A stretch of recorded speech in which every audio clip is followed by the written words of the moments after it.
How to survive in Korea. Workplace. Step 1. Lunchtime. The most important morning routine is to check today's menu. Food is essential for survival. Memorize today's menu. The highlight of office life. Lunchtime. Rice in the bottom left, soup in the bottom right. The top is for the sides. The sauce and the spoon go here. This is the basic layout, but it's a bit odd to switch rice and soup. When you're done, pour the leftovers into the soup bowl. It doesn't look that appetizing, so wait until others are done eating. Step 2. Neng, nep, nenep. These are the most used expressions at work. Choose the most appropriate form. Neng, nep, nenep. Remember that the formal ne can sound a bit stiff. Did you just say yes? Absolutely not acceptable. You want to find the right word for the right occasion. Step 3. Desteria. Desteria is the oasis in the desert. Show them your character. If you're not the diligent type, get a stooky plant. Work is tough. Laugh and the whole world laughs with you. Weep and you weep alone. Stay put, like the stooky that survives in the desert. Hang in there until the end. Of course, you can always quit. You matter more than anything else. Step 4. Survival kit. Every worker needs a survival kit. Survival kit level 1. This position gets the most exposure. Grab one when you need a sugar boost. Always keep a few treats you can offer your co-workers. Survival kit level 2. These are for hunger pangs before and after a meal. You'll need them when you take a coffee break with your office buddies. Survival kit level 3. Trash talking your boss with your soulmate. Did you survive in the workplace? Office romance? Be careful. Even the photocopier knows all the gossip.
In our headlines on this Friday, February 28th, here in South Korea, Acting President Choi Sang-mok held virtual talks with U.S. Treasury Secretary Scott Bessent and urged the Trump administration to consider South Korea's contributions to the U.S. economy in its policy decisions.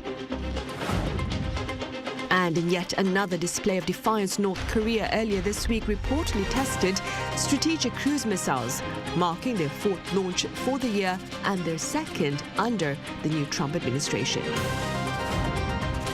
Meanwhile, British Prime Minister Keir Starmer was at the White House Thursday afternoon for talks with his U.S. counterpart Donald Trump, who shared optimism about prospects of a tangible peace plan for Ukraine.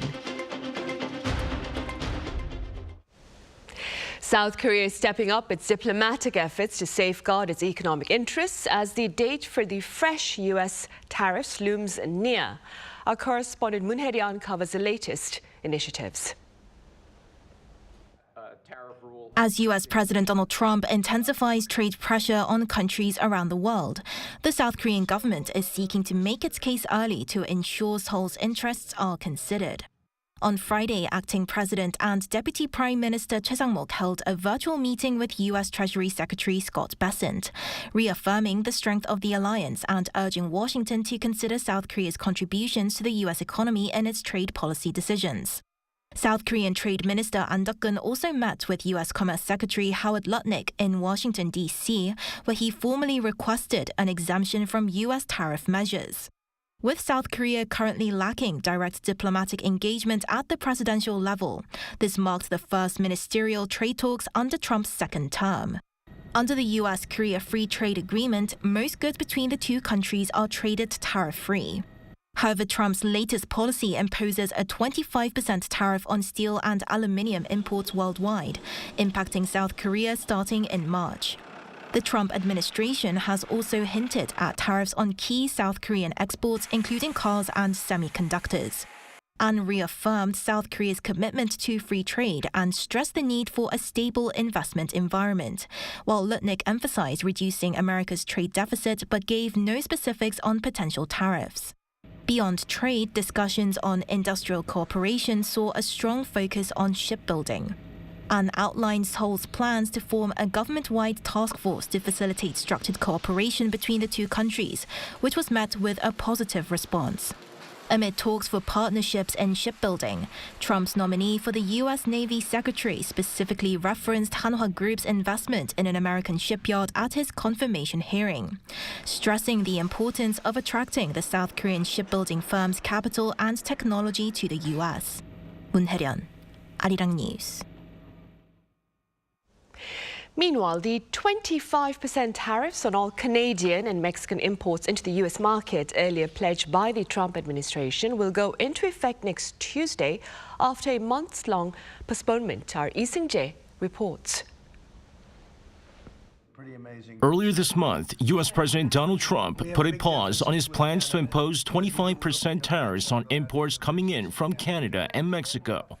This would allow the two neighboring countries to negotiate a deal to possibly avoid a tariff war in the region. However, Trump on Thursday announced that those tariffs will take effect on March 4th as his administration sees insufficient progress being made to curb the flow of fentanyl into the U.S. from bordering countries. A White House official also noted that while migration issues have seen improvements, there are still concerns over fentanyl deaths in the U.S., blaming the inflow of illicit drugs coming into the country. On top of the March 4th imposition of tariffs on Canada and Mexico, Trump told reporters at the Oval Office that Chinese imports will see an additional 10% tariff, resulting in a cumulative 20% tariff. The drugs come in through Mexico. They come, a lot of them, not all of them, but a lot of them come from China. And that's why we did that. It's 10 plus 10. In 10 case, plus 10. Was there confusion on that? There was, sir, yeah. Okay, 10 plus 10. It's a second 10. Trump also added that come April 2nd, announcements will be made on countries that the Trump administration will impose its reciprocal tariffs on. And then on the 2nd of April, we have reciprocal tariffs. That's reciprocal, where we charge countries what they're charging us. And nobody should have a problem with that. We have reciprocal. It's reciprocity. It's something that I think everybody I've spoken to said that's fair, and it is. If somebody charges us 25%, we charge them 25. If somebody charges us 10 or 15 or 30 or 70, we charge them an exact like amount. Meanwhile, Trump's economic advisor Kevin Hassett told CNBC in an interview on Thursday that the U.S. leader will decide on tariff policies for all countries after April 1st. The advisor said that there's a study coming out on April 1st on which Trump will base his tariff decisions for all countries. Mexican and Canadian officials are set to meet with U.S. officials on Thursday and Friday in the hopes of avoiding the 25% tariff by Trump. Lee Seung-jae, Arirang News. And the U.S. economy grew at a solid 2.3% annual rate in the fourth quarter of last year, bolstered by private consumption. This latest finding is unchanged from the Commerce Department's initial estimate and marks the second of three estimates of fourth quarter economic growth, with the final estimate slated to be shared in late March. Meanwhile, also according to the department, the American economy rose 2.8% for the whole of 2024. However, inflation concerns have been raised as America also braces for the broader ripple effects of Trump tariffs. In other news, North Korea earlier this week reportedly tested strategic cruise missiles, marking its fourth launch for the year and its second under the new Trump administration. Our defense correspondent Kim Bo-kyung reports. After around a month-long pause, North Korea conducted a strategic cruise missile test in waters off its west coast. According to Pyongyang state media, the Korean People's Army launched missiles on February 26th. They flew 1,587 kilometers for approximately 7,961 to 7,973 seconds in an oval trajectory before striking their targets. The North state media said the test aimed to demonstrate the ability to retaliate against threats, to reinforce the credibility of its nuclear deterrent, and to improve the operational readiness of its strategic cruise missile units. South Korea's military noted that it had detected the launch of multiple cruise missiles toward the West Sea at about 8 a.m. on the 26th, which is being analyzed by South Korean and U.S. intelligence authorities. The Unification Ministry, too, noted it is looking into it closely. North Korea's cruise missile launch is the first in about a month since January 25th. The government is closely monitoring Pyongyang's weapon production process in collaboration with relevant agencies. While projecting the missiles to be the Hwasal-1, one expert says the focus is on how Pyongyang mentioned specific reasons behind the missile launch compared to January. At that time, North Korea adjusted the tone as it was right after Trump's inauguration, the expert says. But now it is sending a direct counter message. A series of messages from the U.S. have been issued recently, and in response, North Korea could have been uncomfortable.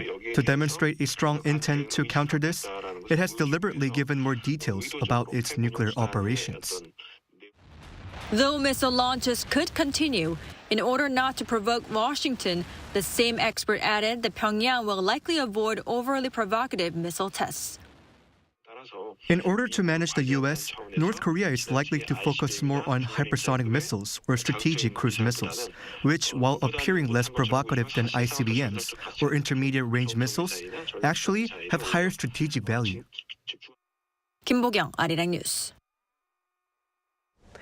And British Prime Minister Keir Starmer was at the White House Thursday afternoon for talks with his American counterpart and host Donald Trump, who shared optimism about prospects of a peace plan for Ukraine against Russian aggression. Our Choi Soo-hyung has the latest. US President Donald Trump and UK Prime Minister Keir Starmer have met to discuss issues, including the negotiations to end the war in Ukraine. On Thursday local time, during a summit at the White House, Trump claimed that the minerals agreement with Ukraine could help guarantee Ukraine's security. He also expressed confidence that if a ceasefire deal is made, Russian President Vladimir Putin will keep his promises. I've known him for a long time now, and I think he will. I don't believe he's going to violate his word. I don't think he'll be back. When we make a deal, I think the deal's going to hold. Ukrainian President Volodymyr Zelensky is scheduled to visit the U.S. on Friday local time to sign the natural resources agreement following Trump's demand for repayment from Ukraine. During the summit, Trump walked back his statement from about 8 days earlier, saying that he couldn't believe that he had called Zelensky a dictator. But Trump opposed Ukraine's NATO membership, stating a peace deal must come first before deploying European peacemakers to ensure Kyiv's safety. Prime Minister Starmer positively evaluated Trump's leadership in the Ukraine peace negotiations, but stated that history should be on the side of the peacemaker. We're focused now on bringing an enduring end to the barbaric war in Ukraine, and that's what we must do now. Because it can't be peace that rewards the aggressor. We agree history must be on the side of the peacemaker, not the invader. During the meeting, President Trump read aloud King Charles III's state visit invitation letter on the spot, calling it wonderful and praising Charles as a great and admirable gentleman. Prime Minister Starmer said that this second state visit symbolized the special and strong relationship between the two countries. During his first term in June 2019, Trump made a state visit to the UK at the invitation of Queen Elizabeth II. Choi Soo-hyung, Arirang News. The first phase of the ceasefire in Gaza between Israel and the Palestinian militant group Hamas comes to a close, and efforts are already underway to pave the path to a second phase of tangible truce. Our Eun-jin reports. The final planned exchange of the Gaza ceasefire's first phase occurred overnight on Thursday, after days of fears over the agreement collapsing and ahead of its expiration on Saturday. Hamas released the remains of 4 hostages to the Red Cross without a public ceremony. Their identities have been confirmed through forensic examinations and by the Hostages and Missing Families Forum. This handover made possible the delayed release of over 600 Palestinian prisoners and detainees. Meanwhile, according to the Egyptian government, officials from Israel, Qatar, and the United States began negotiations on the second phase of the ceasefire on Thursday in Cairo. Key objectives include ending the war, securing the release of all remaining Israeli hostages, and ensuring the complete withdrawal of Israeli forces from Gaza.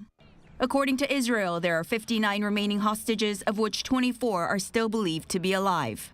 The return of the deceased would be discussed as part of the third and final phase of the ceasefire agreement. Egypt also stated that the mediators are discussing ways to enhance the delivery of humanitarian aid to the Gaza Strip. The first phase, which has paused fighting in Gaza, is set to officially conclude on Saturday. Even with the negotiations for Phase 2 back on track, the future of Gaza remains uncertain. Israeli Prime Minister Benjamin Netanyahu has vowed to return all hostages, but also to destroy Hamas, which remains in control of Gaza. And U.S. President Donald Trump has endorsed both goals. But it is unclear how Israel would destroy Hamas without resuming the war. And without a lasting ceasefire, Hamas is unlikely to release any of the remaining hostages who serve as their greatest bargaining chips. According to Israeli reports, Netanyahu is seeking to extend the first phase rather than advance to the second stage and secure the freedom of more hostages. 이은진, Arirang News.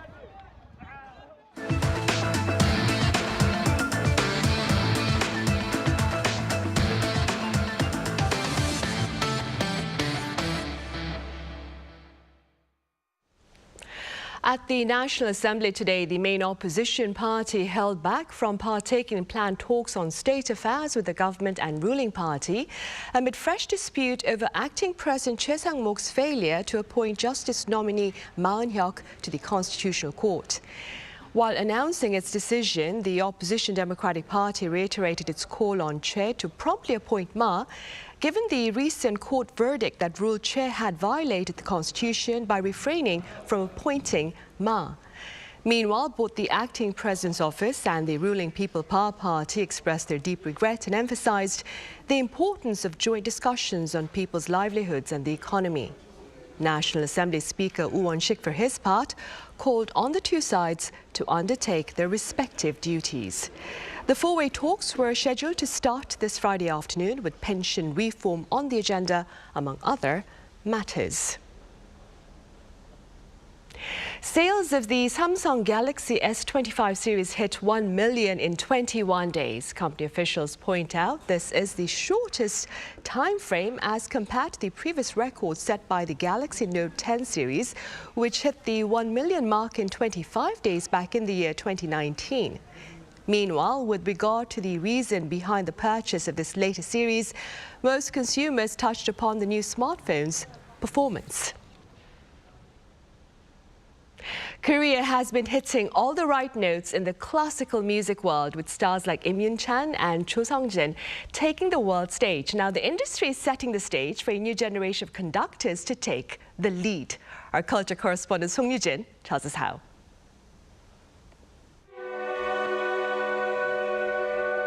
Inside this hall, the Seoul Philharmonic Orchestra is full in rehearsal.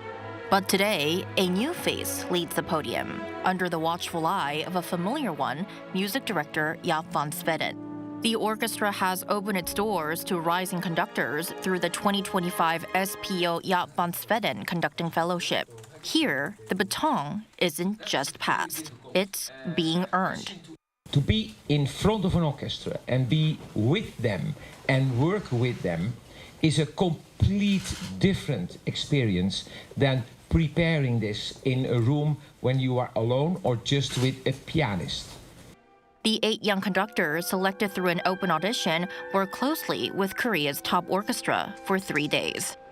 So one, two, three, and then 4, 5, 6. 4 is 4, 5, 6. 4 is 5, 6. Van Zweden focused on 3 key skills: mastering the smallest detail, knowing when and why to stop the orchestra, and most importantly, how to fix something that's gone wrong. But we always have to learn that the power is with the orchestra and not with us. We just bring out all the potential. Orchestra don't want to have authority by just being an authority, but they want to see the authority of knowledge, what you know about how to fix things. These young conductors have already built impressive careers, working with orchestras across Europe and the US and training at top music schools.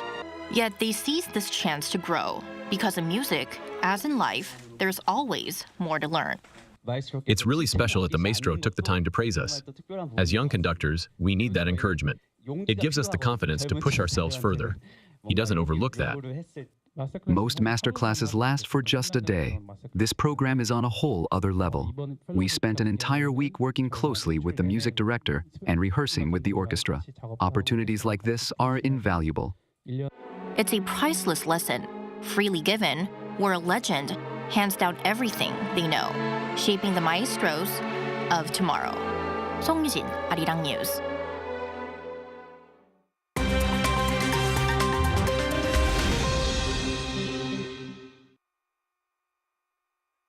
This is The World Now, bringing you the latest stories around the globe. Right-wing influencer Andrew Tate, who along with his brother Tristan is facing trial in Romania for human trafficking and organized sexual exploitation, has arrived in Florida. The Tate brothers, who departed on a private jet early Thursday, deny all charges, claiming they are misunderstood. The brothers, who are British-American nationals, were able to leave Romania after prosecutors lifted a 2-year travel ban. Romanian authorities, however, stressed that this decision does not mean the case against them has been dropped. They remain under judicial supervision and are required to report to authorities regularly. Their departure has raised speculation over possible political influence from the Trump administration. President Donald Trump, however, has denied any involvement. The Tate brothers have been vocal supporters of Trump, with Tristan Tate claiming that his brother Andrew has helped sway millions of young men to back the U.S. president. Police investigating the death of Oscar-winning actor Gene Hackman and his wife Betsy Arakawa said Thursday that preliminary autopsy results showed no signs of trauma or foul play. However, authorities have yet to determine the exact cause of death and have not ruled out the possibility of criminal involvement. The 95-year-old actor and his 65-year-old wife were found dead alongside their dog in their New Mexico home on Wednesday. Officials are waiting for further autopsy and toxicology reports, including tests for carbon monoxide exposure, while the investigation remains ongoing. Pop star Katy Perry, known for hits like Firework, is set to embark on a space journey aboard Blue Origin's New Shepard rocket. She will be joined by Lauren Sanchez, fiancé of Blue Origin owner Jeff Bezos, CBS anchor Gayle King, a former NASA rocket scientist, a civil rights activist, and a film producer. This mission marks the first all-women space flight since Soviet cosmonaut Valentina Tereshkova's solo journey in 1963. While an exact launch date has not been announced, the historic flight is scheduled to take place this spring. Yoon Se-young, Arirang News.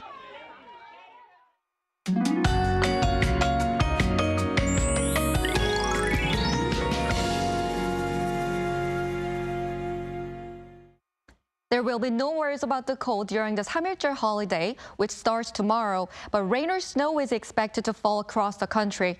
Rain will begin in the Jeollado provinces and Jeju Island tomorrow morning and will spread to the whole country in the afternoon. The amount of rainfall will be as little as 5 to as much as 30 millimeters. It's going to rain on Sunday as well. Rain will turn into snow in northeastern parts of Gyeonggi-do Province, Gangwon-do Province, and the mountainous areas of northeast Gyeongsang-buk-do Province. In particular, heavy snow of up to 20 centimeters is predicted in the mountainous areas of Gangwon-do Province. Please be prepared in advance. Seoul and Gwangju will start off at 5 degrees Celsius tomorrow morning, Busan at 7 degrees. Daily highs will move up to 13 degrees in Seoul and Chuncheon, 19 degrees in Jeju and Gyeongju. Daytime temperatures will rise to double digits throughout the weekend nationwide. That's all for Korea. Here are the weather conditions around the world.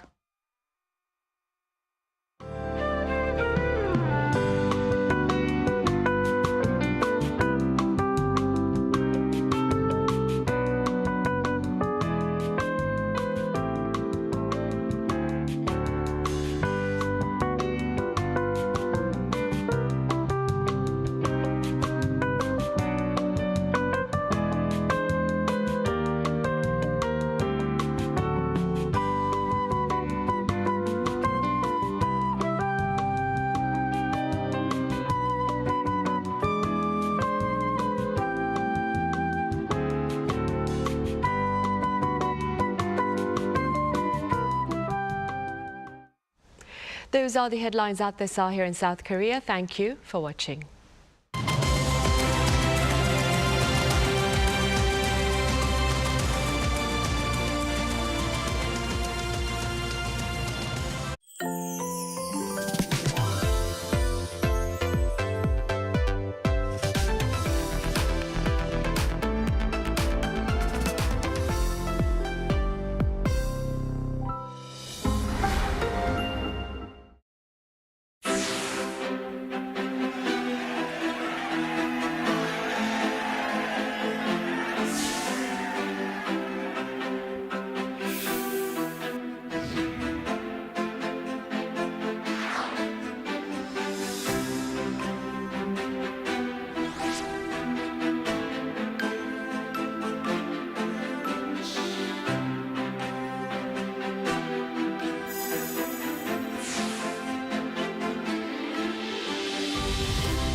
How to survive in Korea. One room. So, you're surviving in Korea if you've signed a contract for a one room. Obviously, you're a pro. But the real deal begins now. Step 1. Housewarming. No need to buy toilet paper, diffusers or hand soap. You'll get them soon enough as housewarming gifts. And some are bound to pile up. There's nothing better to serve your guests than milpaeyu nabe. If you have Korean friends coming over, don't forget the extra garlic. Step 2. Garbage disposal. With great power comes great responsibility. You've had a good time, so let's get to work. It might be tempting to sweep everything into a trash can, but you have to separate your garbage. Not bothered? Beware that negligence is punished with a fine or public humiliation. Step 3. Drying rack. You're excited to live alone in Korea, but the fate of these items, hanger, storage, or a hanger. Go get fresh coffee outside. Jogging doesn't cost anything, and nothing beats instant rice. But keep one item around so that you don't get too lonely. Step 4. Pros of living alone. No mum. Cons of living alone. No mum. A new towel doesn't magically appear. You have to do the laundry regularly. If anyone gives a towel as a souvenir, take it. Get rid of mold immediately. Don't be lazy with the vacuum cleaner. Housework is an endless affair. Overwhelmed? Give your mum a call and thank her for everything she's done. Did you survive in your one room? Wait, you have an unwanted visitor. Call someone you fancy. Could be the right person for the job.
Findings for last year show South Korea noted a rebound in the number of newborns for the first time in almost a decade.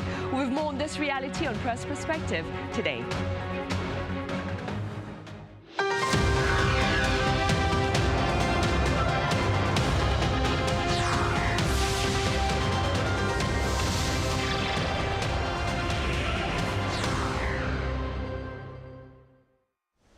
Hello and welcome. It's Friday, February 28th here in Seoul, and I'm Min Sun-hee. Today we start off our talk on various social issues here that made international headlines with a focus on last year's rebound in the number of newborns here in South Korea. For this, I have Kelly Kasulis-Jo with the Washington Post in the studio. Kelly, welcome back. Thanks for having me. I also have writer Colin Marshall with the pundit's take on the media coverage today. Colin, it's good to have you with us. Glad to be here, Sunny. Right, Kelly, we'll start with you. Let's start off with the piece of news I shared in the clip before our talk. So Korea saw a rebound in the number of newborns for the first time in 9 years last year. The foreign media covered this as well. What appears to have been the focus of their coverage? Yeah, I find a lot of the media hype around this very interesting. I think this issue in South Korea has been talked about in such doomsday terms that any reversal in the trend of a worsening and worsening and worsening birth rate is really exciting to people. It's certainly been covered in the Western media. For people who don't know, basically what happened was between 2023 and 2024, the birth rate went from 0.72 children per woman to 0.75.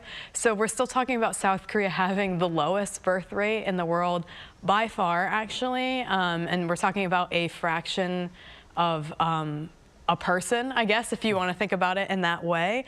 My understanding is the explanation so far has been that there's kind of this post-pandemic surge in weddings. People wanted to hold their ceremonies until after COVID was cleared. And then in East Asia and in Korea in particular, studies show that marriage and childbirth are more closely related. So marriage is kind of seen as something that you need to do before you family plan. And there's a higher correlation between people wanting to start families when they're married versus in other countries it's acceptable to do that out of wedlock, so to speak. So yeah, I mean, I don't want to be too pessimistic, but I think this will be a phenomenon that should be really celebrated if it continues to sustain itself year after year and show improvement. Right, Colin, as Kelly mentioned, a number of reasons have been offered to explain this rebound. What are your thoughts based on your observations? Well, I've been able to make some fairly close observations because my wife is pregnant now and she's having twins in the summer. So I'll be adding to the birth rate myself soon. But yes, you know, we've been touring the Sanhujorewon, where the postpartum care centers, and they all say, "Oh, August, you'd better book soon because we're filling up at that time." And partially that's salesmanship, but I think it's actually true. They are seeing as well. They're feeling it too, that industry, and as well, from what I understand it. In vitro fertilization clinics are also doing pretty booming business these days. Maybe because a lot of people have delayed having children for quite a while here in Korea, but also with that sort of thing, I mean, you get more multiple births and you get as well the couples trying for a second kid. So I think that is a factor that is often not closely examined in just discussions about this is, yes, there are the couples who are having the first baby, but also the ones who are having the second one or sometimes even the third one. And that in a way is the more effective result of these government incentives being provided. It seems to work less well to incentivize the first baby than to incentivize the second one for the couples who already have one. That idea, well, now there are payments we can get. We know what it's been like the first time, so let's see if we can, let's see what we can do about the second one, you know? But so far, it's a hard phenomenon to explain, much as the global decline in fertility is hard to explain. Recently, I was hanging out here in Seoul with a New Yorker reporter named Gideon Lewis Krauss, and his piece about global population decline, which he was researching here, just came out a few days ago. And he covers a number of different angles, talks to all kinds of experts in Korea and outside Korea, and comes up essentially with the idea, like, we don't really know. We don't know why population declines. We don't know why the birth rate declines. We don't really know why it comes up either. But, you know, there are a number of ways that our thought process about it has changed. And this is the line that sticks with me. He says, we should accept that it's discomforting to consider to consider reproduction as just part of a normal consumer calculus to be weighed against trips to Venice or expensive dinners. And I think that mindset, which was very common in my generation, is shifting as well, whether it's in the West or in Korea.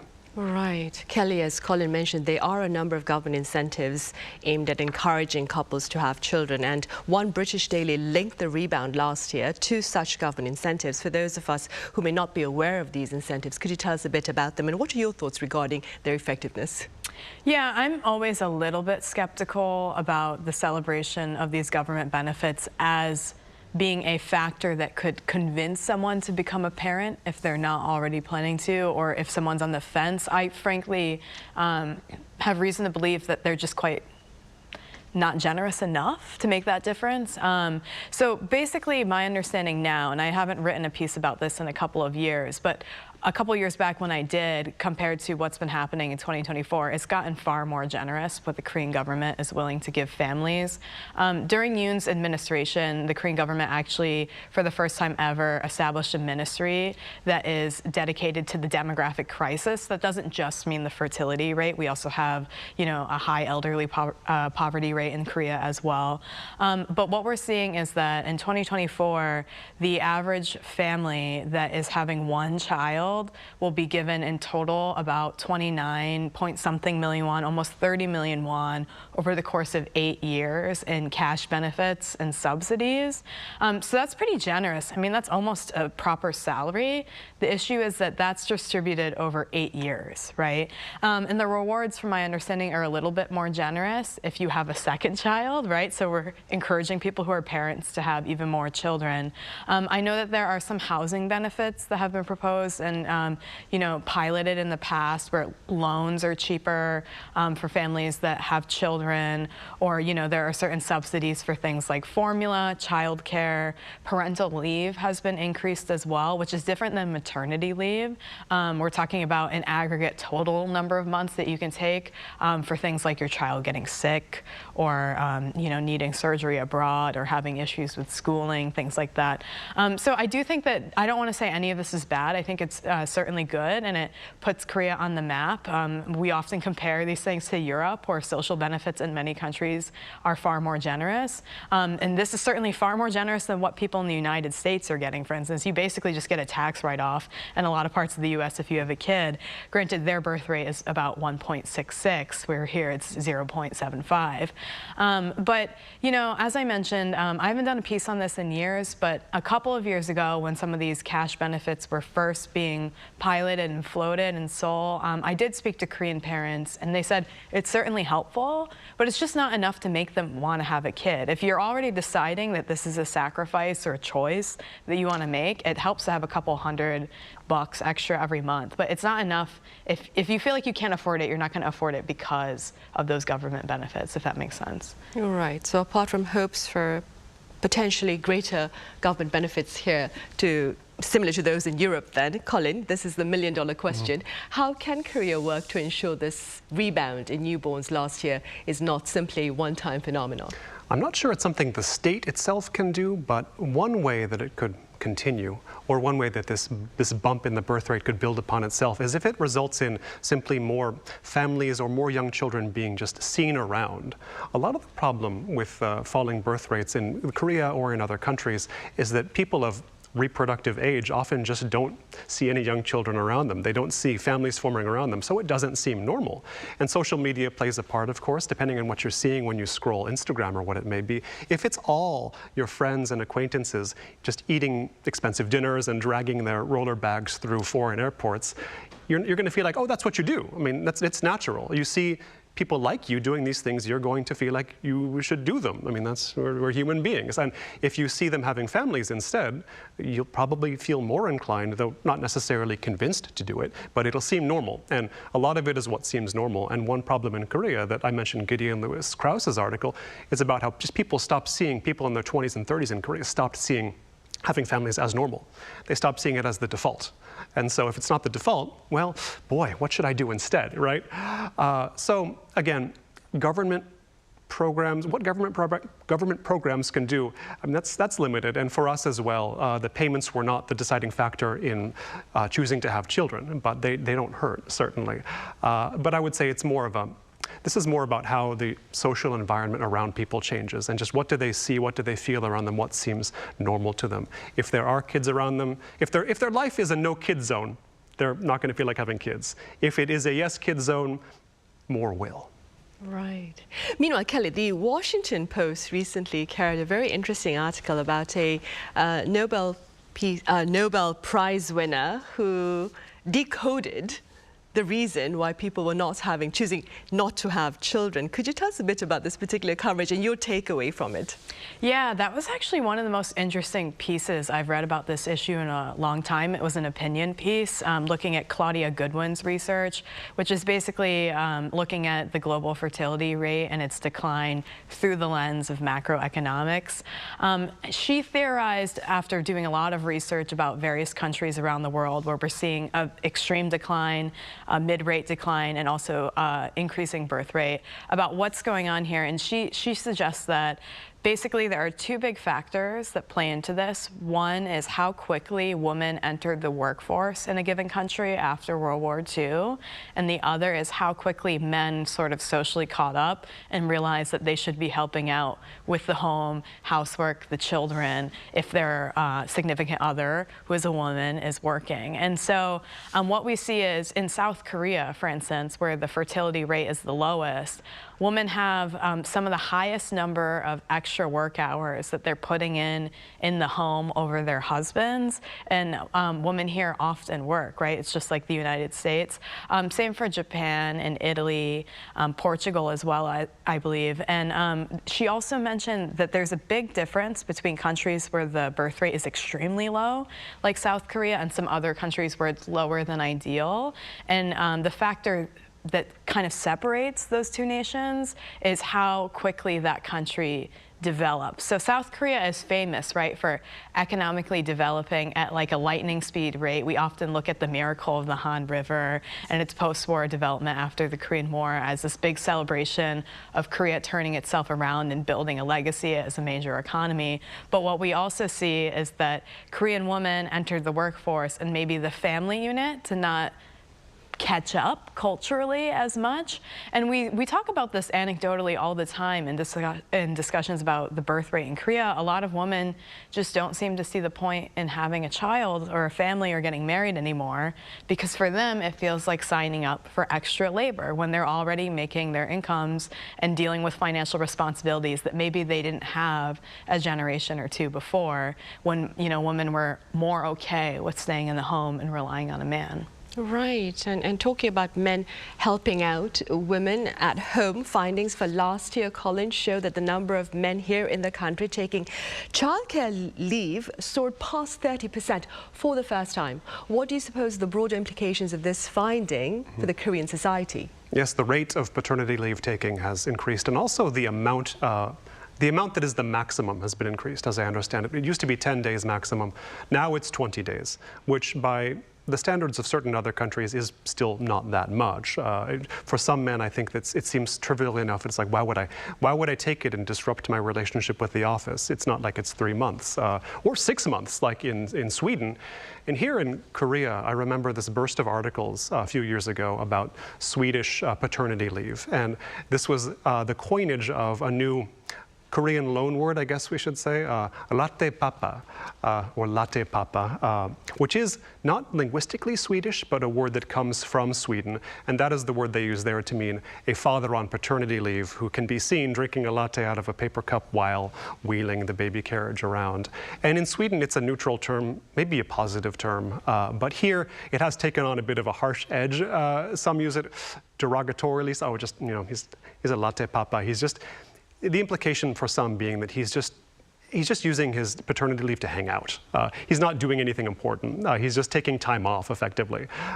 That's the sort of negative spin on the latte papa. But this is one in a long series of, I feel like I see every few years, the Korean press hold up some foreign country as an example. You know, we should be like Sweden, we should be like Denmark and all that. And there are problems with that. But I think that stigma will probably also fade. I mean, women have also encountered it. Taking a full maternity leave as it used to be sort of a, oh, you shouldn't do that. You know, you might poison the well at your job. So this is, I suppose, natural. It will be, people will get used to it. I assume that paternity leave will not become a more alien concept as time goes by, but I think it'll be pretty slow going. But as you can see, as you've said, the rate is increasing. It'll probably continue. Right, hopefully. Fingers crossed for that. Moving forward, Kelly, findings by Statistics Korea show life expectation among Koreans fell for the first time in 4 years, with Korea apparently ranking 33rd out of 38 OECD nations. Now, to be clear, these particular findings, though, represent the sentiment of Koreans back in the year 2023. How do you explain these findings? Yeah, it's really interesting. I want to start by saying that this is a subjective feeling that people are conveying through polling and surveys. So, you know, on a given day, I might feel that I'm a 6 out of 10 in terms of life satisfaction. The next day, I might feel 9 out of 10. And so I believe the way that this question was posed was for people to give a 1 to 10 rating of how satisfied they feel. So you can fish for a lot of answers about why it seems that it's declined since COVID, but it's not really clear from that survey data. It could be that post-pandemic, the first couple of years, people were just happy to be out in the world again and resume their lives. For those that weren't in Korea during the pandemic, it was certainly among the more strict countries, especially up until probably mid-2022, I would say, where in the US and Europe, people had kind of forgotten about COVID already, unfortunately, at that point. What I did find interesting about the survey is it suggested that higher income people had a tendency to say that they are a little bit more satisfied with their life in Korea than lower income people. And older people had a tendency to say that they were less satisfied compared to younger people. This is all kind of intuitive and makes sense, right? I think, you know, Korea's been dealing with a few things. The devaluation of the Korean won against the US dollar, which makes travel far more expensive and other life pleasures. The economy has been growing year to year, but not at the rate that maybe people hope for or are used to, especially in generations prior. There's certainly been a lot of political anxiety in the last couple of years as we went from a Democratic Party president to, you know, PPP or Conservative Party president, who is now facing, you know, an upholding of his impeachment and or prison time. Korea in general is kind of this economically aspirational culture. There's a lot of studies and surveys out there to show that Koreans rank money and finances as something that's much more important to them than, say, other developed nations. And so you can kind of grasp at straws for why this phenomenon is happening, but it's kind of just one data point in the, you know, sea of data points about happiness around the world.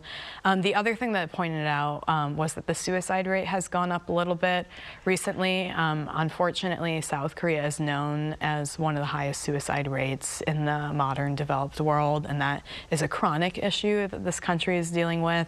And I think there's probably quite a clear difference between being suicidal and being unsatisfied with your life at any given time, which is what that survey question was asking. Again, I think it's probably a lot of these big life factors that are going on. And also, South Koreans tend to be lately lonelier in the younger generation than previous generations. People aren't getting together. They're not cohabitating or marrying at the rates that they used to be. Right, unfortunately. And staying with this particular survey, Colin, those at the top of the life satisfaction list are countries in Northern Europe, this including Finland, Iceland, Sweden, and Denmark. What do you suppose are their common traits, and how do they differ with those here in the country, do you think? Yes, this is, as Kelly mentioned, self-reported data. So we're on scientifically shaky ground, but one important element to start with is that definitions of happiness can vary. And as I've read for years and years about these surveys, the reason these countries in Scandinavia plus Finland always being the exception in that region of the world, these Northern European countries, they come up at top because the definition of happiness, they tend to read it as contentment, which is a word that exists in English but is not often heard in the United States. It's, are you content with your lot in life? Are you basically okay with it? And if, as I understand it, if they feel basically okay with their lot in life, then they're happy. That's how the question tends to be interpreted in those societies. Whereas in the US or in Korea, respondents might not feel the same way, like, oh, but I don't live in Lotte Castle, but I don't have a Genesis. You know, these things, there's always something you don't have and you'll feel. It seems like Korea and the US kind of have this in common, that any little thing you don't have will make you miserable, potentially. There's something about just the way that what you have and what you don't have gets, how that felt experience is, and that messes with the data in these kind of surveys. There is a Swedish word that comes to mind to bring up another Swedish term, lagom, which is a word meaning, one of these words with no equivalence in English, meaning it's enough, you have enough. I think IKEA has used this in their branding occasionally. Like, it's when you feel like, I have not too much, not too little, but enough. Of course, in America, maybe in Korea, you never have too much. You always want more. But this lagom idea is a very Scandinavian or perhaps Northern European concept that is difficult to even get across in English. And I'm not saying it's a good thing or a bad thing civilizationally, but hilariously, lagom has been used as the name for a Korean skincare brand. So kind of like hygge, the Danish word hygge, to this sort of coziness and comfort, that also was a big fad word in Korea. So I think these, even if the meanings don't come across in Korea, they can get used for branding. But you know, a few years ago, I remember the founder of Oh My News, whose name escapes me, went around the world, tried to find the happiest country, and came away with Denmark as the answer. So, oh, now we have to imitate Denmark. But I mean, the memory that always comes to mind in these situations is years ago, I was interviewing a very high-up cultural bureaucrat in Korea, and he just said to me, while speaking unbroken for 80 minutes during this interview, he said, you know, in Sweden, everybody speaks Swedish, of course, and everybody also speaks English to a high level. So Korea should do that. In my mind, I'm thinking, okay, Sweden, population 10 million, and it's in Europe. Like, is this a relevant comparison? But I think this comes up again and again. Korea comparing itself to countries that with which it has nothing in common. So that's not a very productive exercise, I would say. Right, and also here in Korea, Kelly, on a more somber note, more than 8 out of 10 people here in the country have been found to support euthanasia, which is legal in some countries, illegal in others. Do tell us a bit more about this debate on euthanasia here. It's a long debate. Actually, when I first saw this question, I remembered back in the United States when I was just a kid in public school, this topic was the annual school debate class subject that was assigned to us. And I remember students getting very heated back then. And in the United States, this continues to be a very heated issue that is dealt with on a state-by-state basis. On a personal level, I know someone whose grandfather actually moved in the last months of his life to a state where it was legal for him to take a medication that would end his life because he had terminal cancer. So we see this debate going on and on all over the world. It's interesting that 8 in 10 Koreans, according to polling, support it.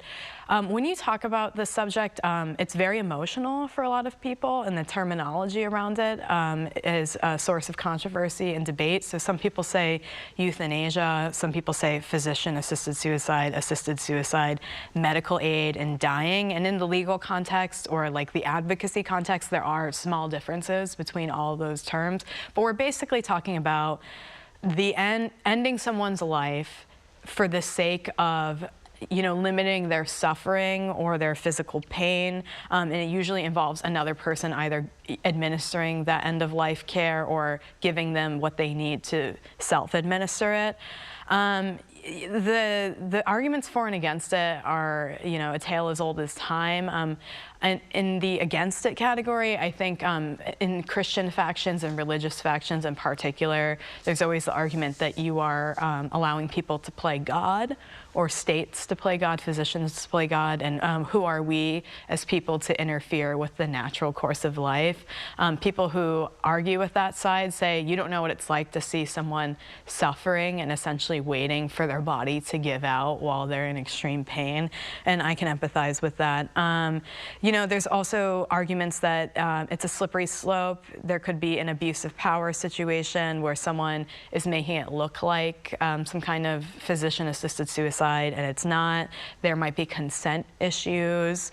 And then there's a question of who gets to opt for this and under what circumstances. I mean, there are parts of the world where people with certain mental health disorders are being advocated that they should have the ability to have their lives ended or end their lives, whereas in In other parts of the world, it's basically only if you're in the last leg of dealing with a very painful terminal illness. So it's a spectrum where how do you draw the line? I think those are the arguments against it.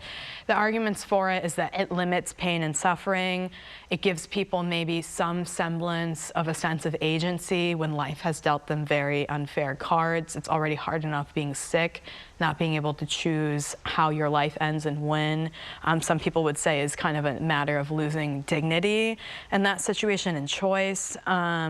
Some people say that, you know, there's less loss of autonomy and less burden on family members if people are allowed to opt for this treatment or this end-of-life care willingly.